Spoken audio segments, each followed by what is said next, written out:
your end of the day count is not looking for that money because that transaction was suspended, correct? So, did you allow the product to leave the store? Yes. Okay. Did you know that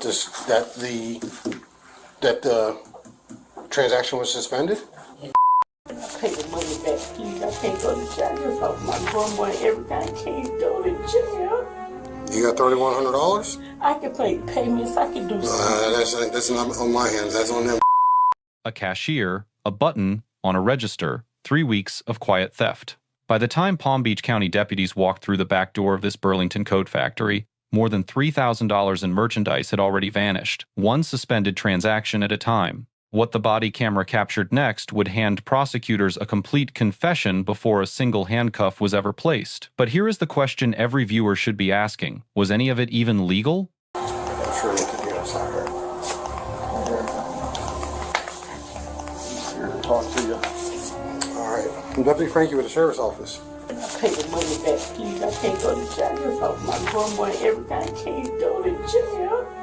You got $3,100? I can pay payments. I can do something. That's not on my hands. That's on them. But they want this right now.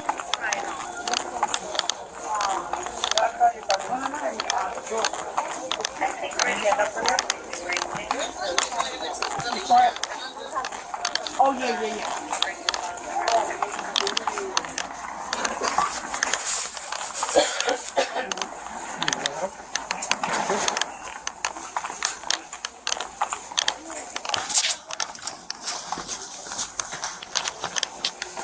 Somewhere around that, man. Yep.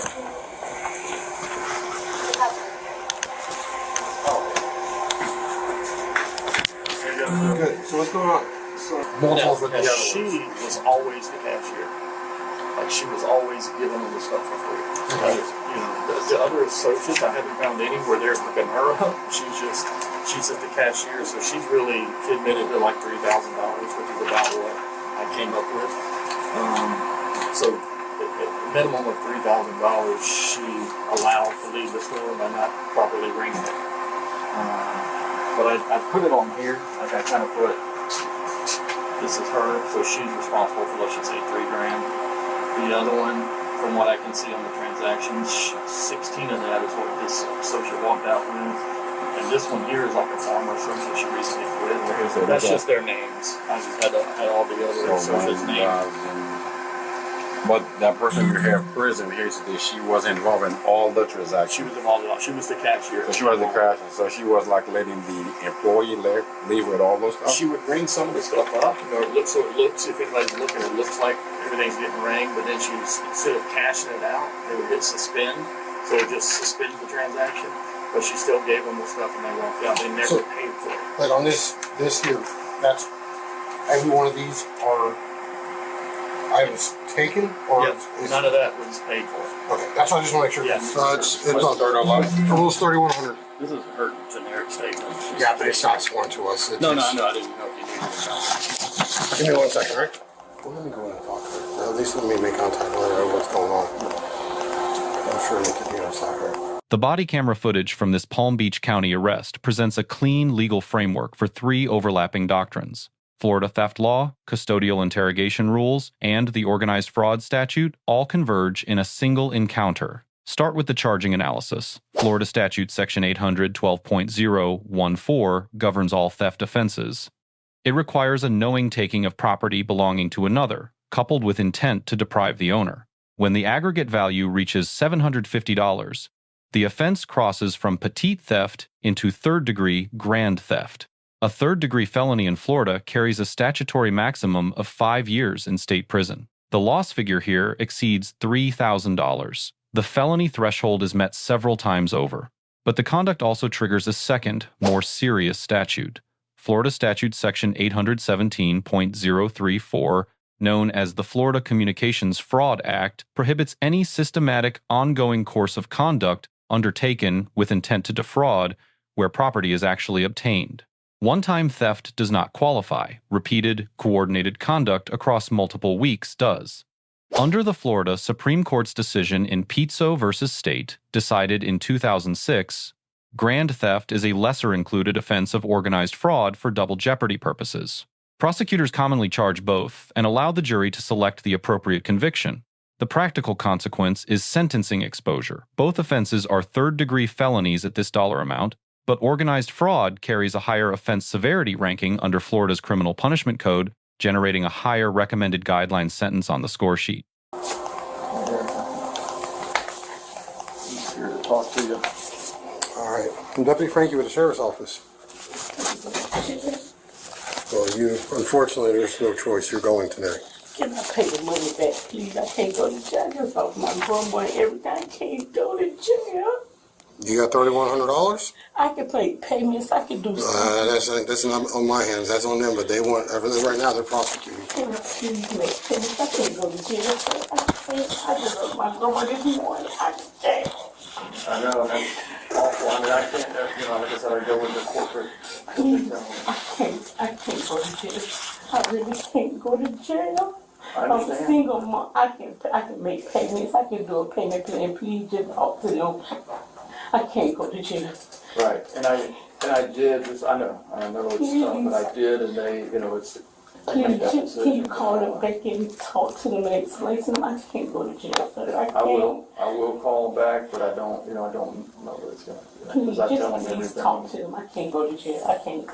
I will call them, but just talk to this guy while He he's gonna take here, me maybe. to jail. Well, first we're going to talk, and then we'll go from there. First and just, but I will go step out and call. But like I said, I did tell them all that ahead of time, I can make payment They plans. based on, I can do anything. Just tell them please don't I take me to understand, jail. I understand. I was wrong. Please don't take me to jail. Okay, Please. we'll talk to this guy, all right?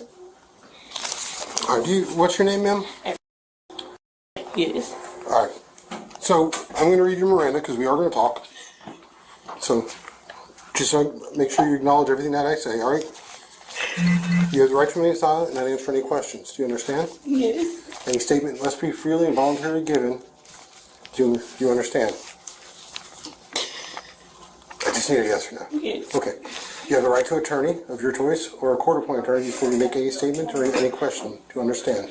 Yes. I can make no promise to induce you to make a statement. This must be in your own free will. Do you understand? Any statement can and will be used against you in a court of law. Do you understand your rights so far? Yes. Okay. Do you want to speak to me what happened? Because we got a lot of stuff here. So, would you like to talk to me about what's going on, or? Hello? I was wrong. I'm sorry? I was wrong. Okay. Well, I mean, I know you've spontaneously uttered that a few times. What I'm getting at is, okay, so we have all these transactions that were not rung up. Okay? You with me so far? Yes. And some of these were for employees that work here, correct? Okay, so do you want to explain, like we have one that's on layaway, like what happened? What happened here? I mean, did you ring it up and just let them walk out and not pay for the product? Is that what's happening? You. Okay, type. And he's gonna call corporate, so nothing's official yet, but we are gonna talk, because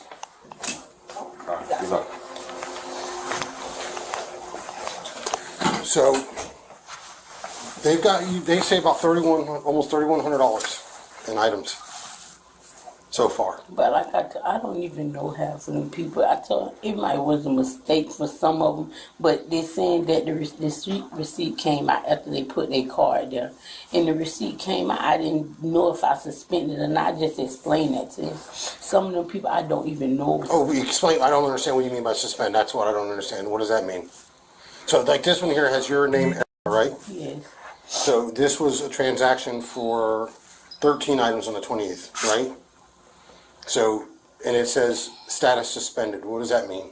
The transaction was suspended. Okay, was that a declined card or? Let me see what it was.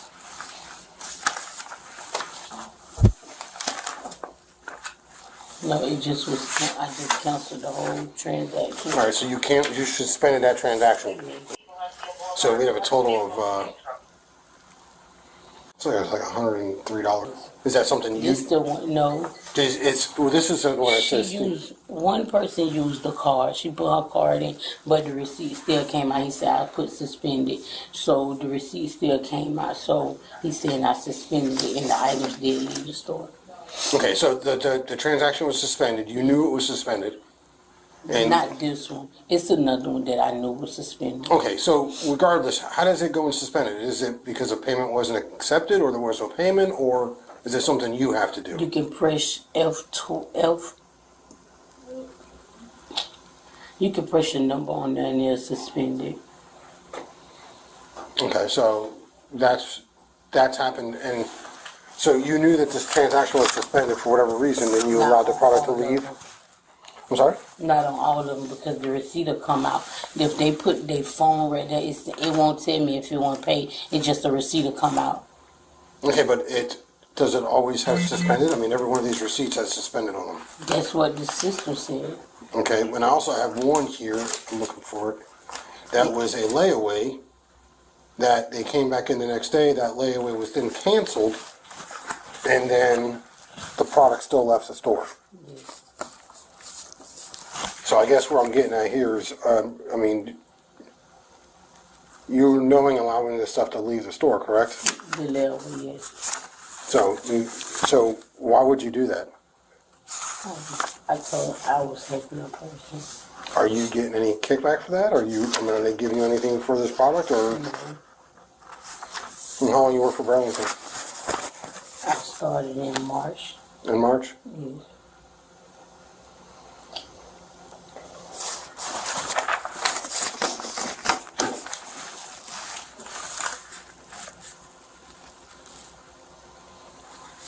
Alright, because they also got video, which they're going to provide us for all these transactions. So, I guess another question is, how do you pick and choose who you're allowing to leave without paying for product? Because some of these are associates that work here. Two of them are. Two of them were definitely associates that we know of. Is this something they do that they told you about? Because, I mean, they coming up to you asking, I mean, do you know them from like the neighborhood? I mean, how do you know them? Are they other than work? Two of them work. One of them I know. That works here? Yeah. Do you know them prior to working here? Yeah. The second doctrine is custodial interrogation. Miranda versus Arizona, decided in 1966, requires a specific warning when two conditions are met: custody and interrogation.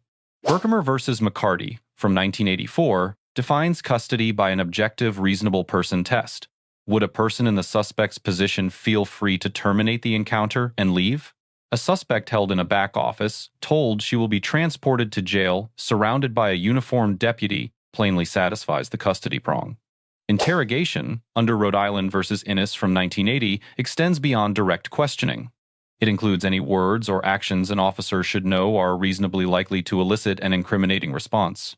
Presenting suspended transaction receipts and asking for an explanation meets that threshold. The deputy's Miranda delivery is therefore not merely a courtesy, it is a constitutional prerequisite. Any admission obtained without it would be suppressed under the fruit of the poisonous tree doctrine.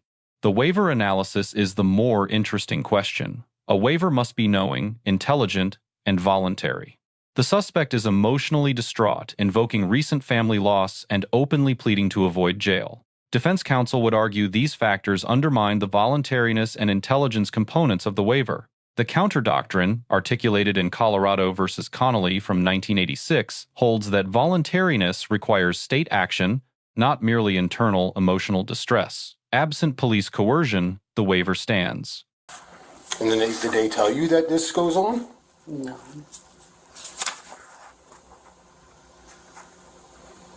You ever been arrested before? No. You ever been in trouble? No. Alright, I know he's talking to some people, but as of right now, if this goes the way it is, it's a felony. You will have to if they do decide to prosecute, it's up to them. They could turn around and be like, we'll work something out with you. I have no control over that. If they do, the only thing I would definitely be cognizant of is that this is a felony. So they have a certain amount of time that they can report this without any repercussions. So if they decide to work out a payment plan, which I have no control over at all, and you fail on that payment plan, they can call us right back. And there's with everything I have here, and after speaking with you, there's without doubt probable cause for a felony theft of $3,000. So if that's something that they allow to happen, again, I have no control. Then it's something that you need to stay with, because there's enough. I mean, there's $1,000. You could almost be charged with a scheme to defraud. If you're working with other people to defraud Burlington, that's another charge on top of it. It's not just a theft of $3,000 because you didn't keep the product. You don't have it. You allowed it to walk out. So there's a charge on the books. It's called a scheme to defraud, which is you're facilitating it and other people are benefiting from it. Because you're not benefiting. You didn't get any of the product. It's not like it's sitting in the car waiting for you to get out. Unless you all are taking it and reselling it on the It was outside. for the kids. I get it. Listen, times are tough, right? I get it. Trust me, I understand that. But you also have to understand, too, that, you know, you're not talking a couple hundred, it's $3,000. You've been here since March. Yeah. Yep, that's what I thought. Yeah, they were prosecuted. Okay. All right. Well, we're going to have to, I am going to be cordial, and I'm going to respect you. We're going to get everything we need from him. We're going to walk you out like normal. If you give us any indication that you're not going to cooperate, you're going in cuffs. You're going to go in cuffs at one point, but instead of what they call perp walking you to the store and embarrassing you in front of all these people, we can do it cordially, and then we can go outside, because this isn't going to be you get released here. You have to go. You're going to go to county. So you're going to buy that. I mean, if it's a misdemeanor, I could release you on scene. I can't. This is $3,000. I can't do that. So you have to. You're going to have to see a judge. If you ain't got no record. Stay the night in there? What's that? I gotta stay the night? It's a felony. If we don't get you down there quick enough, yeah. I can't undo that. But if you got a good record, no history, you know, there might be an ROR. That's up to the judge. Where do you stay at? Okay, so guess what? I'll take you out there. All right? Because I can take you to Gun Club, which means someone got to come all the way over here to Coast to get you. I can take you out to the Glades, which is where we're supposed to take you. And then when you get out, you're right there. All right? I'm going to do as best I can. As long as you cooperate with us and be cordial, then we can work. And he's with me. We got you. We can take care of this. But if you start acting up, I cuffs and all the way through. All right? Where's your purse? in the locker. All right. In her vehicle. All right. She's got what she wants out of it. So if you want to go back to the sub with me and help me do the property real quick, All right. and then we can get her down where we got to go. Like I said, man, if you cooperate, let's go this route. If you don't, Well, you want to leave your stuff in the car? to the bag. All right. She's going to take a couple items that she needs and the rest of it.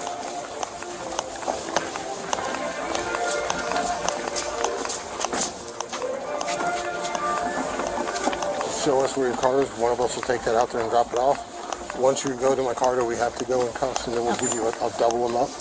Then we'll transport you to our district to do our paperwork. We're not going to do it here in front of this store.